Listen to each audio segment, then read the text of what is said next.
Hello and welcome. My name is Manesh Samtani. I'm the editor at Regulation Asia. Thank you, Brad, for your introduction.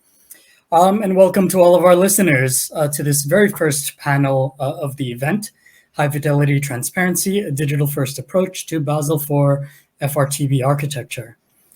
Now, just as a very quick introduction on what we'll talk about. Thank you.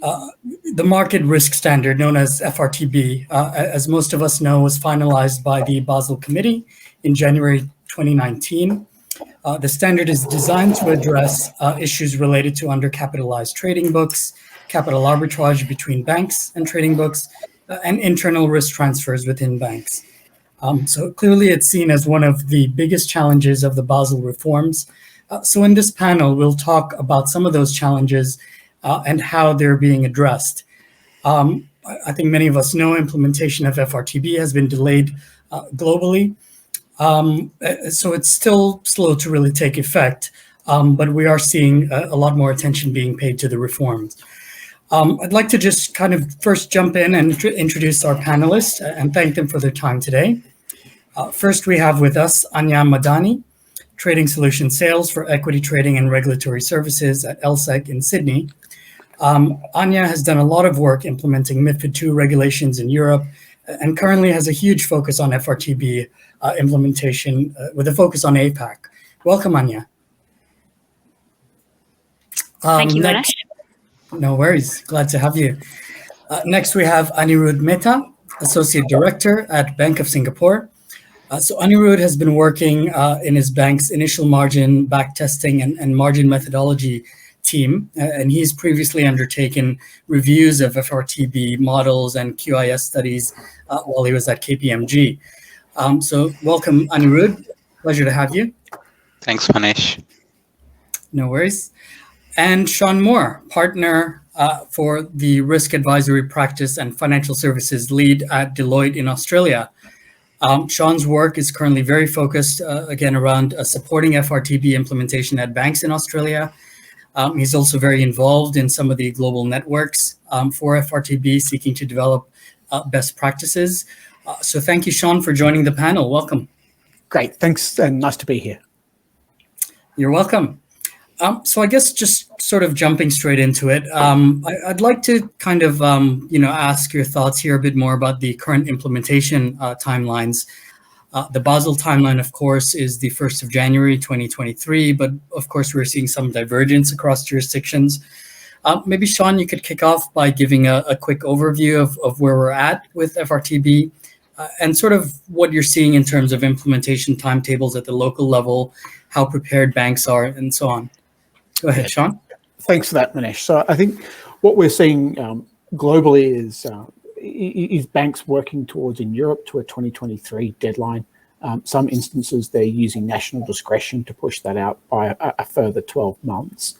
Typically in the APAC region, the most aggressive timelines we're seeing is in 1st of January 2024, and then potentially other regulators following. I know in some of the more sort of developing markets, in APAC, we're still looking for confirmation of dates and actually final rules for that matter. But I think it's important to note, even if I look at my home jurisdiction here in Australia, which is running to a 2025 timeline, that in my mind still remains incredibly tight. If we work back at what that timeline would look like, you start saying 2025, but really it's one day into that calendar year. So you have to be done by the end of 24, and we're halfway through 2022 already. So it's really only 18 months away. And my expectation around that is order to start on that number one entry date.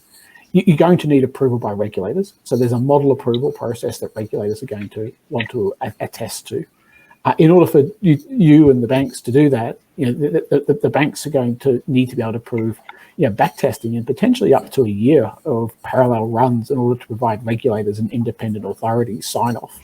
So what that means in some of these most aggressive jurisdictions in the region, you actually have to be in a position of being able to start calculating your daily FRTB numbers within sort of 6 months.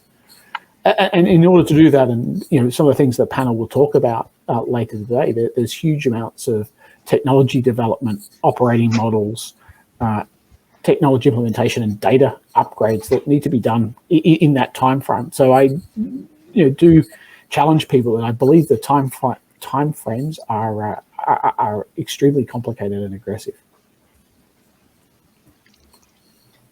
Aanya, I know you work with a lot of banks yourself. Do you have anything to add to that? Yeah, thanks, Manesh. And just to add to what Sean said there, I think we should be learning here from our past experiences with implementing previous regulations. So lessons learned from MiFID II, Dodd-Frank, etc., where we know that these deadlines creep up quickly, and working back from the implementation deadline, planning your testing. Banks need to have probably a full year in place for a lot of the back testing here to iron out the data requirements, which means that if vendor selection hasn't been done already, or if there are indeed multi-vendors at play, that needs to be ironed out and decisions need to be made relatively quickly. I think the other thing that we are seeing specifically for APAC is that, yes, Europe and the UK have got differentiated timeframes, but the BCBS are not the ones to implement the rollout date here. So January 2023 is the overall implementation date. And for APAC, many of the major jurisdictions haven't yet finalised their plans and go live dates. And so Japan have set their go live date to March 2023. The Australian Prudential Regulation Authority, APRA, have announced a 1-year delay, moving that deadline to 2024. But that doesn't mean that we can sit back and relax on this. Hong Kong, HKMA, are expected to go live in July 2023. But all of these differentiated dates actually cause not just confusion and uncertainty in the markets, but it's almost an unleveling of the playing field here. So there is some element of disadvantage for jurisdictions sticking their neck out and going first here. And I think that's something that banks are conscious of. But our message is clear. Let's make sure that you have your ducks in order and finalise your data requirements now, and reach out to vendors where required, where you need help and support plugging those data gaps. Thanks, Aanya, and I think we'll talk a bit more about the data requirements and vendor selection. But I like what you said, about sort of learning from past regulations and sort of working backwards. Anirudh, I know you've talked to me before about some of the parallels between FRTB and the uncleared margin rules. Can you share some of those lessons and potentially other regulations? I don't know if BCBS 239 is applicable, but how do those sort of help us to sort of move ahead with FRTB implementation? Yeah, thanks, Manesh. So let me just go back to give a background of a bit of the commonalities that we have. So with initial margin sensitivities-based approach, we saw a paradigm shift compared to the previous ladder-based approach for calculating the initial margin. So between FRTB standardized approach and SIM, the calculation is to use sensitivities to calculate either initial margin or capital in case of FRTB. So that is a common ground for both the regulations, barring some of the intricacies about differences in the risk classes, right? So SIM had gone live for larger banks a couple of years ago. So there is already a head start for some of the banks in terms of getting approval from the model validators internally. Your sensitivities will already be validated by now if you fall under UMR scope. And you would have your internal audit teams assured as well with the performance of your models. So that gives you a head start already. And in terms of some of the common challenges that you had seen under the initial margin in SIM framework is basically one of them is the classification of your risk sensitivities. In some of the risk classes is not very obvious. So one of the example from the past experience is, for example, you have US oil ETF. So some of the industry players were classifying it as equity class because of the nature of the ETF. But if you drill down to it, it has an underlying of commodity, and thus the market risk is of commodity. So to solve that problem, SIM had already come up with a crowdsourcing utility that uses and gives a benchmark of the industry classification. So that can be leveraged as well under this case. The other point being the analytical capabilities of the bank would have been advanced by now with SIM in the past, because common back testing approaches in both the cases, right? And also in terms of the commonalities that would have already started with SIM. For example, you mentioned about BCBS 239.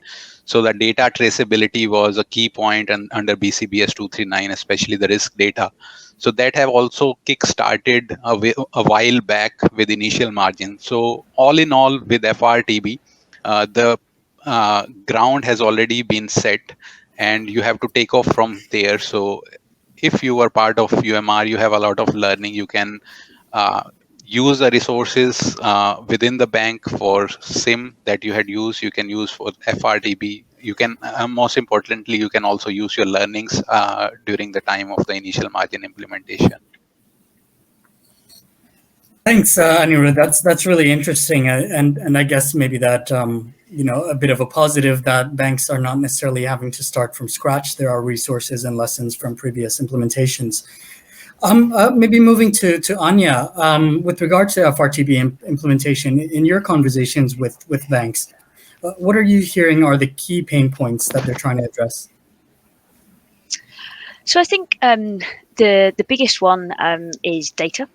There's also lots around vendor risk and managing the implementation risk with the changing timeframes and lack of clarity, jurisdictional divergence in rules and timelines. But it really does come down to the biggest challenge is the data sourcing. So specific venue data, observation data across different asset classes, and some of the more niche asset classes and venues. So we actually held a webinar a month ago at the end of March, and the biggest concern of attendees regarding FRTB implementation was the data. So there was an element of concern around the actual capital calculation and the cost and resource associated with that, as well as the P&L attribution. But really, it was the data. Now, this provides us a great opportunity as London Stock Exchange Group and as a vendor, a data vendor, to work with banks, because our trade discovery tool is 100% about data and focused on that data. So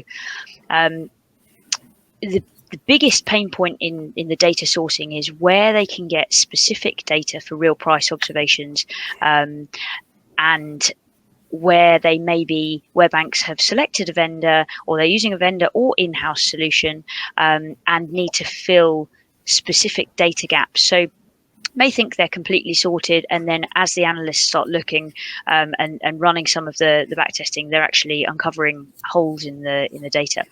And it's a year's worth of data in a lot of instances that's needed for this. So again, I would urge people to check in with their analysts and ensure that they have all databases covered, because over the delay, whilst it's been relatively annoying for some teams, has been great for us on the data sourcing side, because it's allowed us to add many more of these niche observations to our data sets, so we can help patch the gaps where required. And I think the other thing that customers are potentially struggling with is deciding between the standard approach and the internal model approach, if they've not already done so. And most people have, but the differences have a huge cost and resource implication. So that decision is not taken lightly and may differ desk by desk.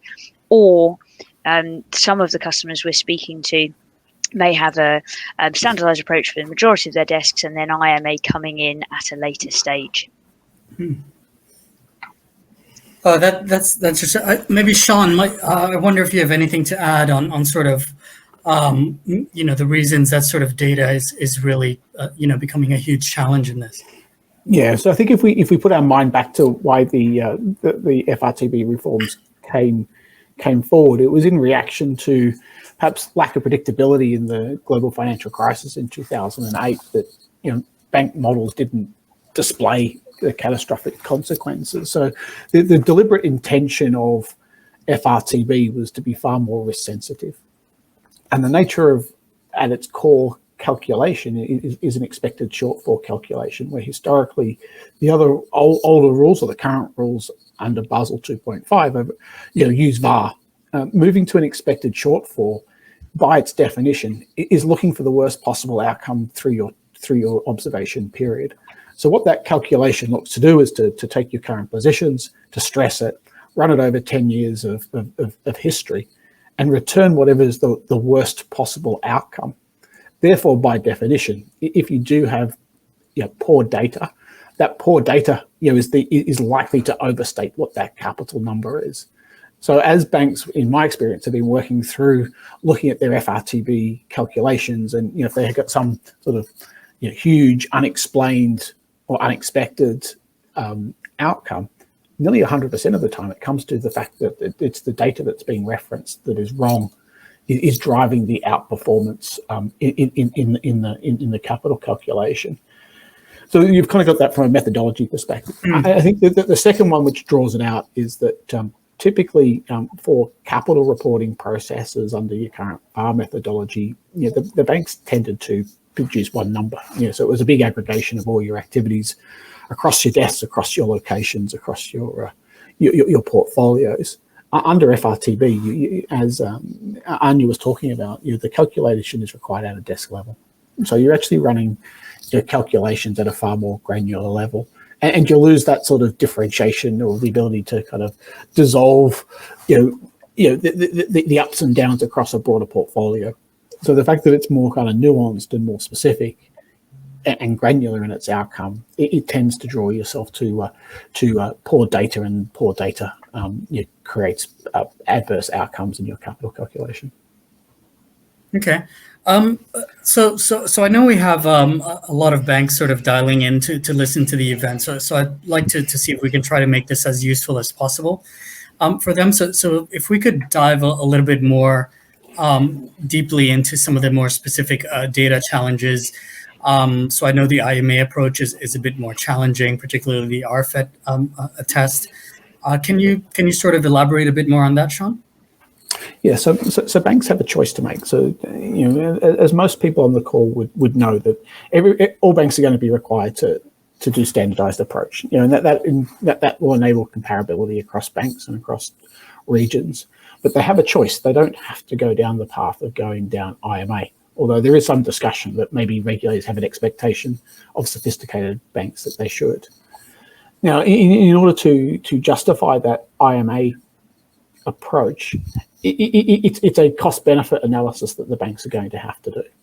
In terms of the IMA calculation itself, it's far more complicated. The back testing requirements are significantly more penial. And the infrastructure and the data requirements that you're going to have to invest into that, achieving internal models, is significantly higher again. Not to mention the fact that you're going to have to go through a certification process with regulators and all the back testing requirements that they're going to require. So it's not something to be entered into lightly. It will be a substantial cost in dollars and in time. Now, in order to understand what the contra part around that is to understand what the capital savings are from to move to IMA, and banks may choose to go to IMA for everything or looking at selected desks. And I think really there's a lot of granular calculation work to try and actually understand what your capital calculation is or your capital savings under IMA, to understand whether or not the business case stacks up, to take back up to your management to invest the incremental time and cost associated with going down an internal model approach. Yeah, and I would just add to that for the internal model approach, the risk factor eligibility test, as Sean said, needs to be conducted at desk and risk factor level. So it is a material challenge for banks, and any that don't pass will be classed as non-modelable and therefore charged with much higher capital requirements. So banks ideally want to get that pass rate as high as possible. And to pass the test, they need to get access to a huge number of trades or intentions to trade. Now, intentions to trade is effectively committed quotes or firm quotes. And for instruments associated to each of those risk factors for the last 12 months. So most banks actually face a problem that their internal trading activity is not necessarily sufficient enough to cope with this requirement, and so they need to source trade data and quote data from others, so third-party vendors, venues, etc. And for banks taking the standard approach, which is more off the shelf and standard pricing can be used, again, as Sean said, higher capital has to be set aside. So the common challenges I think we're seeing for the standard approach are having that quality and up-to-date data to calculate using the sensitivities-based method, and also having the underlying components of the funds and the indices to do the fund look-through and the index look-through. Yeah, so probably adding to that, another dimension of data challenge is about the ES expected shortfall stress calibration under the IMA. So in the current framework, you have VAR and stressed VAR, two different measures being calculated. But under your expected shortfall framework, you will have to calibrate your expected shortfall for 75% of the risk factors that explain your 75% of the PNL. To have the 12 months worse stressed period from 2005, which means you need to have for at least 75% of the risk factors, you need to have a history of good market data of going back up to last 10 years. So that is another challenge, adding up to the challenge which Anya and Sean mentioned about RFET passing the modelability test criteria. Yeah, and I guess one of the things you highlight is obviously a lot of this data that's needed is not public, not easily accessible on exchanges, and certainly it could impact the bank capital calculations. So I guess kind of moving on to how banks are addressing these challenges. Certainly there's a need to fill data gaps. Maybe we can ask Anya about that. But what sort of other arrangements do you think need to be in place, Anirudh? And maybe Sean has something to add to that as well. Yeah. So one of the common practice that we have seen is in terms of the data pooling initiatives that are there in the industry, because it's going to be very difficult to have a committed courts within the bank for a lot of risk factors. So what the banks are doing with help of vendors and the market data providers is to take part in the data pooling exercises and initiatives. So that has helped a lot in terms of the getting data for the modelability of these risk factors, so that you can have a real benefit of IMA under the modelable risk factors framework, right?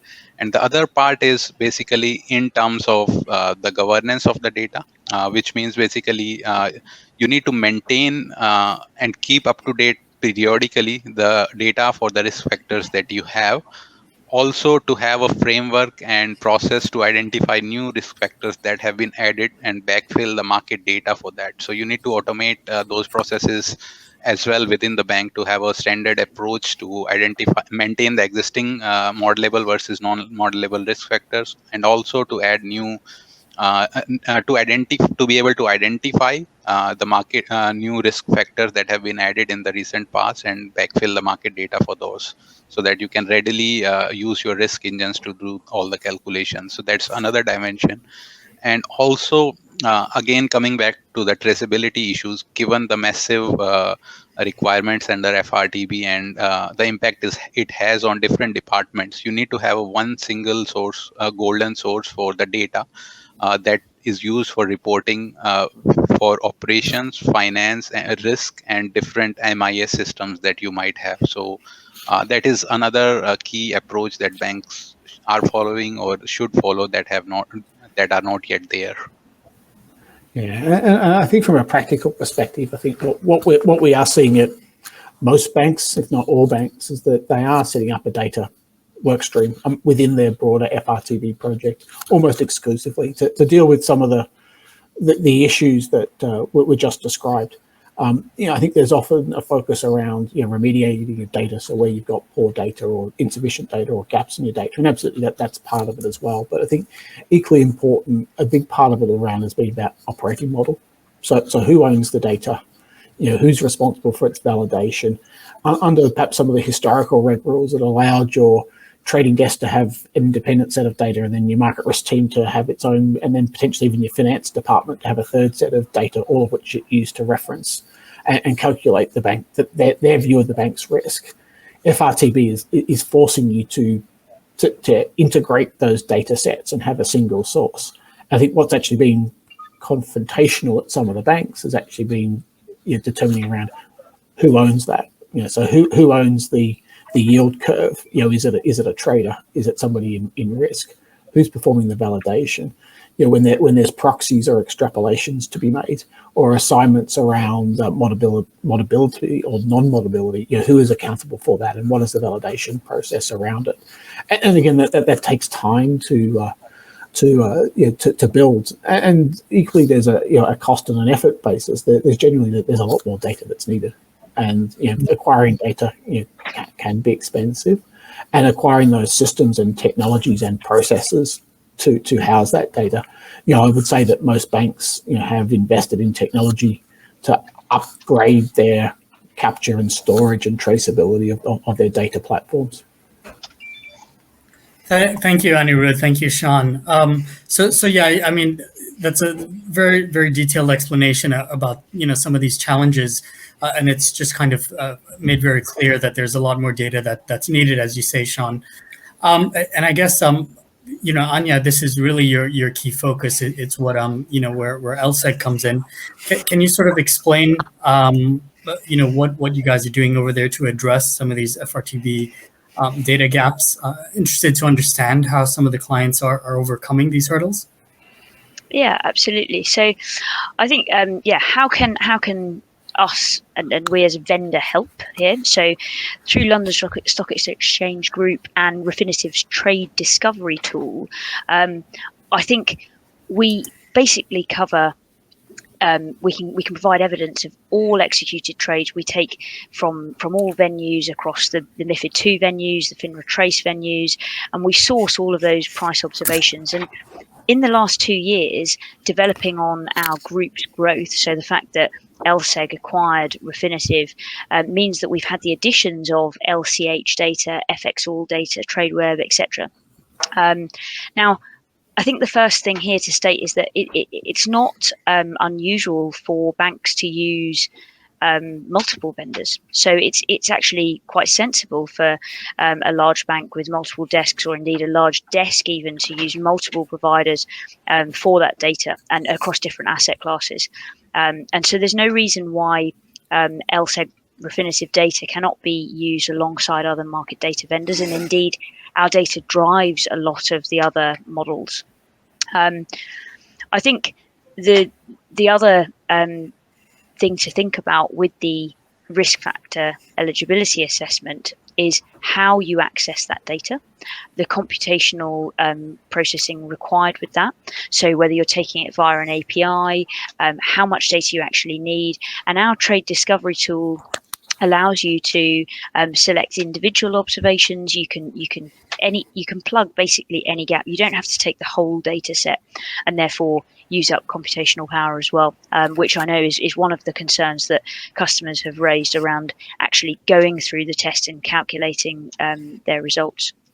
In terms of us being plugged into the most established market infrastructure providers, I think that's also just worth bearing in mind, is that customers and banks don't need to therefore contribute their own data to the tool, because we have huge and deep coverage across all venues, which means that our data can be compatible with your own models, your vendor models. It's multi-asset, it's got cross-jurisdiction and venue coverage, and is very easy to use without you having to contribute to then receive. Okay, that's really interesting. Thanks a lot, and it kind of speaks to a lot of the challenges we've talked about so far. We did also earlier touch upon that sort of decision between this isn't on the approaches that banks use, the IMA versus standardized approach. Sean, can you talk a little bit more about that? What are the key differentiators? What should banks be sort of thinking about when they're determining their approach? Yeah.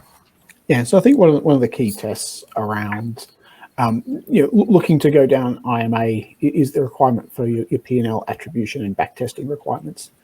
And it's something that is kind of really easy to say, but very hard to do. So what it's requiring you to do is to prove that the risk results generated by your trading desk reconcile back to the view within your risk team and your finance team within very small and narrow tolerances. The original rules that came out on FRTB, a number of years ago were minuscule. And even my view of even the best banks with the most sophisticated systems were unlikely to be able to pass P&L tests. Subsequently, the regulators fortunately have generally revised that and made it more of a softer kind of a standard to meet that, but still very significant. And I think what really drives the complexity around that is not just making sure that that you have the right sets of calculations. It's the variables that go to making up your calculation could potentially blow out your backtesting results.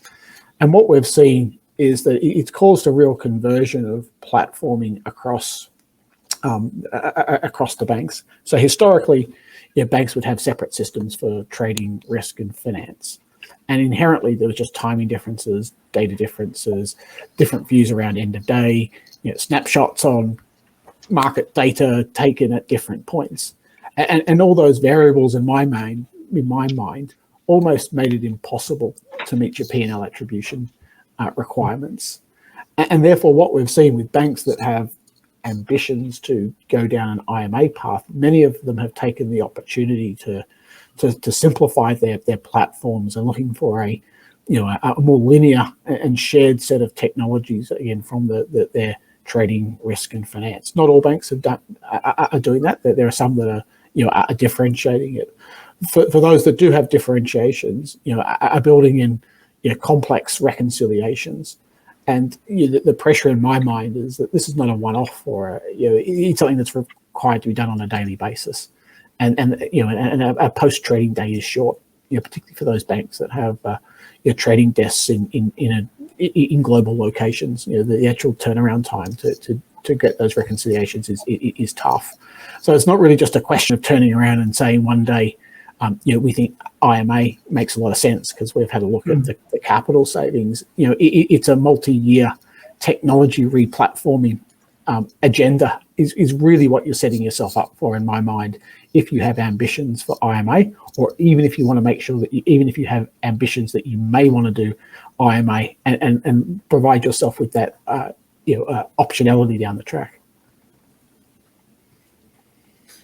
I like that, the way you phrase that, multi-year technology replatforming if you have ambitions for IMA. That sounds great. Aanya, do you have anything to add to that, and Anirudh as well? Yeah, I think for the standard approach, looking at the sensitivities-based calculation and the sensitivities-based method, they're driven by risk sensitivities. So what that requires is banks to map the internal data for all financial instruments against the risk class, bucket, risk weight. Just to provide some familiarity, people may be familiar with Datascope Select and that method of receiving data and files. So that's the Refinitiv Datascope Select DSS product, and we can provide those various attributes. Similarly, looking at the fund look-through approach and the index look-through approach, we have the data again on DSS, breaking down the component parts. So every single fund in that portfolio and the individual constituents of the fund and related weights. So the DSS feeds give customers a current list of every constituent and the respective weights. Likewise for the indices and the underlying positions related to those indices.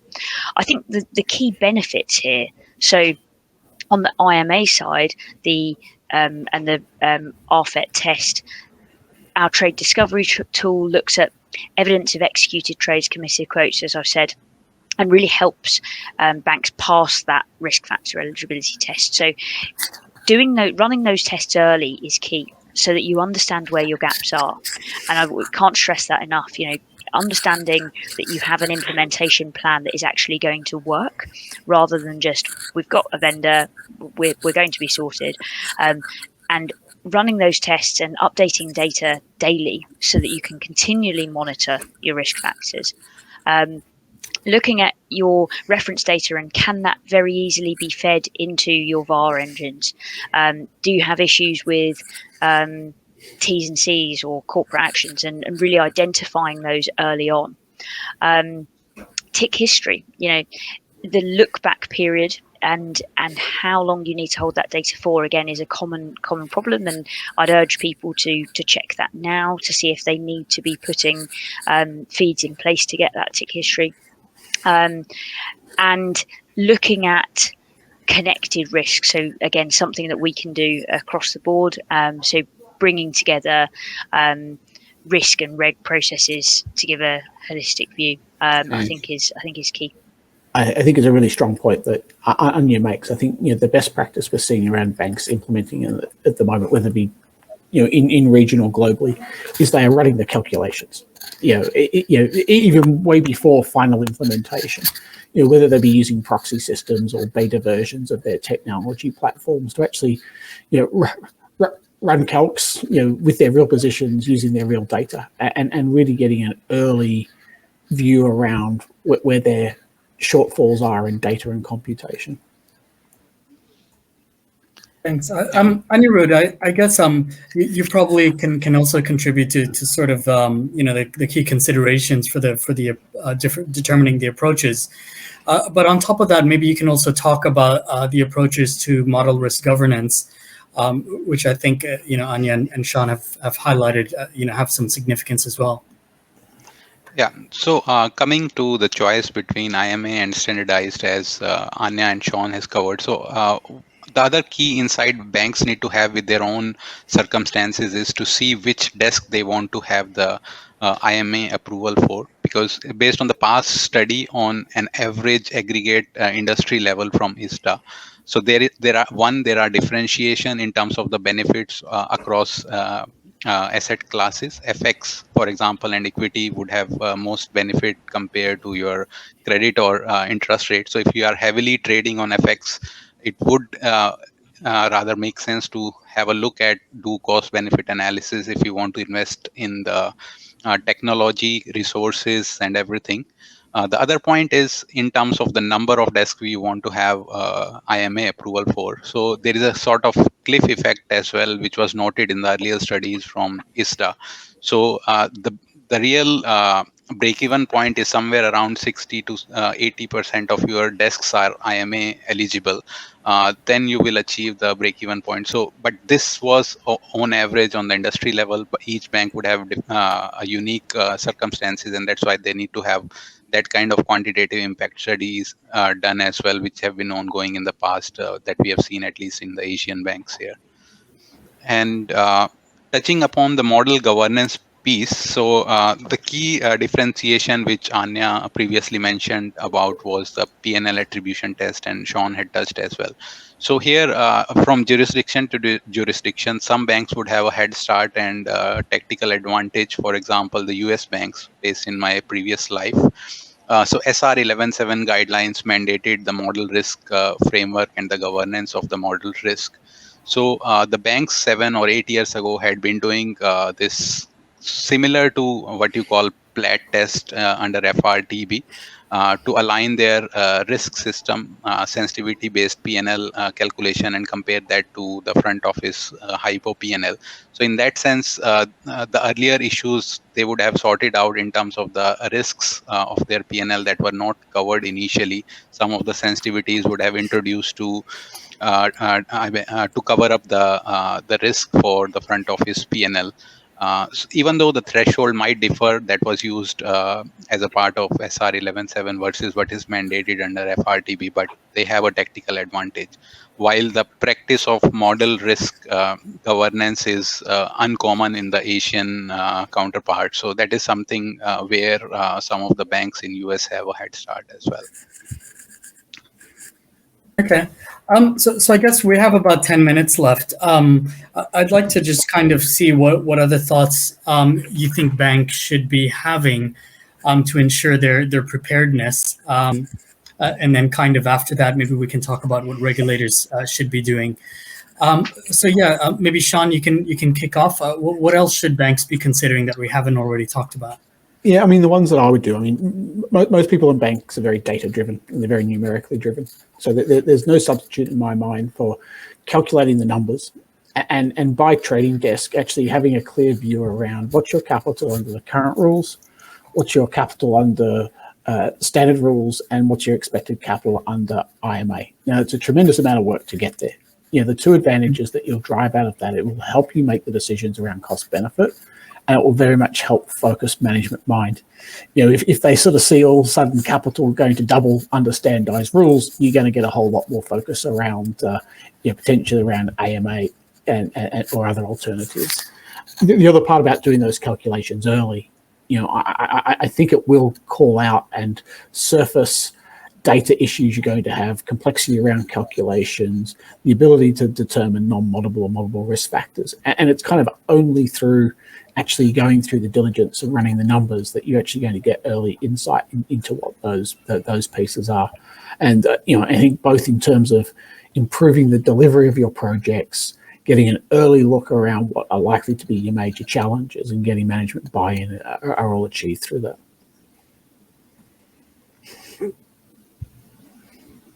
Anirudh, anything to add to that?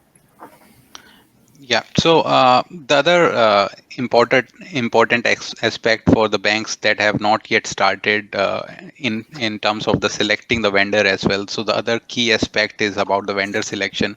Given the complexity of the FRTB regulation, it's certainly not a single vendor system that you would require. Some of the exotic products you might do calculate the sensitivities in a different risk system. So again, going back to the original point, to have a data taxonomy and uniform definition of sensitivities and storing them in a common manner across the risk systems and passing that on to your booking systems or the golden source of data uniformly to have to avoid misalignment between those risk systems that you have. And also the other key aspect is about the computational challenges, given the nature of the computational power you require for calculating, at least under IMA, across liquidity horizons. So you will need to have calculations done end of the day pretty fast to align it to tie it up with the end of the day reporting batches across different departments, finance, risk, MIS, etc.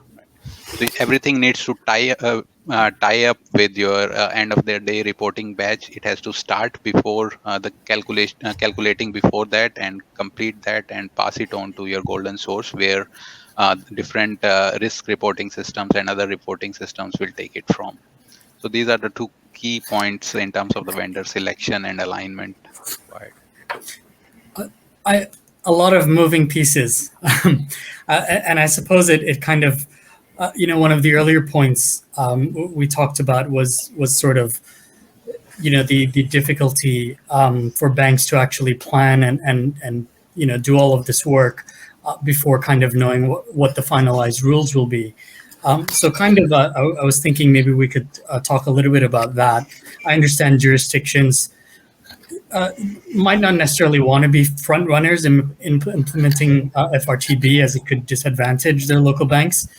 I wonder if this is causing some of the divergence in timelines.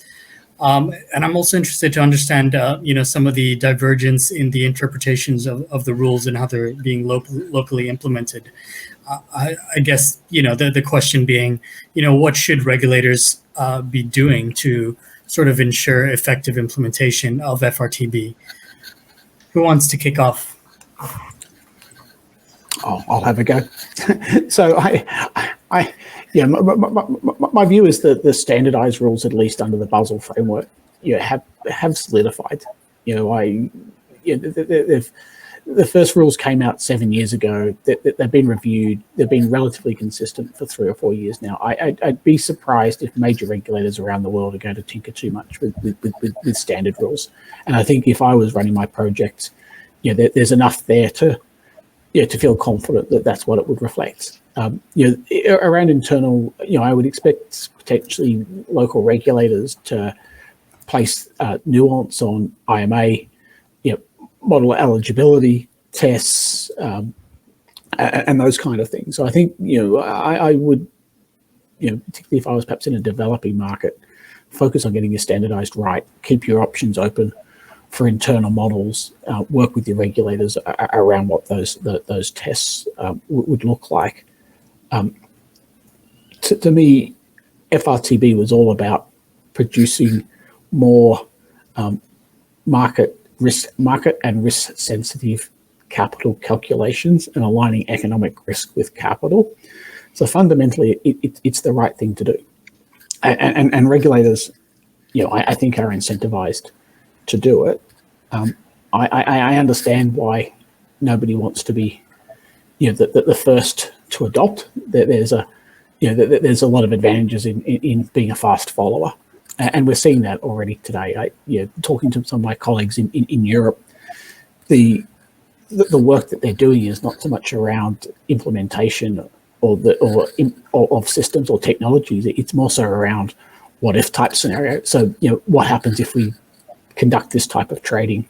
What are the type of trading strategies that give us worse capital outcomes, or are there products that are more painful under FRTB than under our existing models, and how do we exit those ahead of the rules becoming effective? So, I think we'll get a real sight out of Europe in particular over the next 6 to 12 months, and really be able to import those experiences into the region. But equally, I would encourage, and I think our regulators have, in the major markets in APAC are more synced up than ever before. I'd expect that they would, particularly around Australia, Singapore, Hong Kong, and Japan, will probably move quite closely together in a reasonably coordinated way. I think the other part that I take note of, and is worth just noting to people, that certainly in Australia, regulatory submissions to the regulator around your FRTB calculations have been voluntary in the past. So regulators have been interested to understand what the implications are, and they're now no longer voluntary; they're mandatory. So I think the regulator is signalling that this will come to fruition.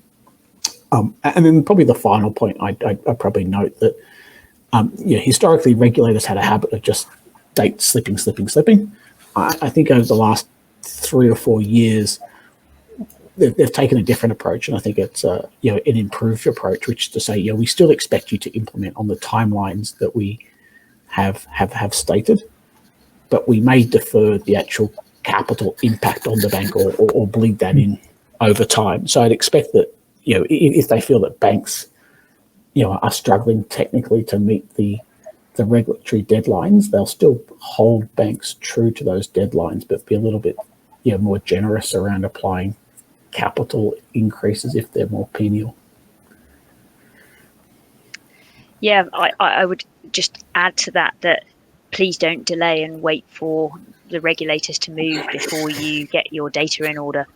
We've seen time and time again that reg, yes, okay, it's not the most exciting piece, and I would urge customers, as Sean and I and Anirudh have said throughout this panel, to get your calculations done as early as possible so that you can identify your gaps and then fix them. Thanks. So we only have a couple minutes left. There's a question from the audience, which I think maybe one of you'd be able to answer, but it's asking about the UAT testing to give assurance upon the developed formulas and calculations. Do any of you have any guidance for firms on crafting UAT testing on their calculations? If I was a regulator, I'd want a year's worth of UAT test results to validate your models. And again, to the point that I guess the three of us were talking about, I think that draws in your implementation date. So automatically that almost cuts a year off, your project implementation timeline. If we're saying it is 25, if you're going to have a year of back testing, you're going to have to be done by 24. Now, there's some arguments around you could do a year's worth of calculations, truncated period, but that feels equally painful. Anirudh, I wonder if you'd like to have the final word. Any final thoughts? Yeah, I mean, similar to what we had seen in initial margin. One is that, as Sean mentioned, right? So even that, for example, the go live was in September. We had to do the back testing and submit it to regulator and wait for the approval at least 6 to 9 months before that. So any effort that needs to be done in UAT, you'll need to start pretty early to have a production ready setup in the UAT so that you are actually on the trade. You are actually working and calculating on the trades that are into the production, and all the validations needs to be done before you actually start the UAT for the submission. So you can subtract around 6 months to 1 year from that as well. So, yeah. Okay, really interesting. And with that, we are out of time. Certainly FRTB is not necessarily always the most interesting topic, but you guys have certainly made it very interesting for me. Thank you so much for your time today. Aanya Madhani from LSEG, Sean Moore from Deloitte, and Anirudh Mehta from Bank of Singapore. Thanks so much. Thanks, Manesh. Cheers. Have a nice afternoon.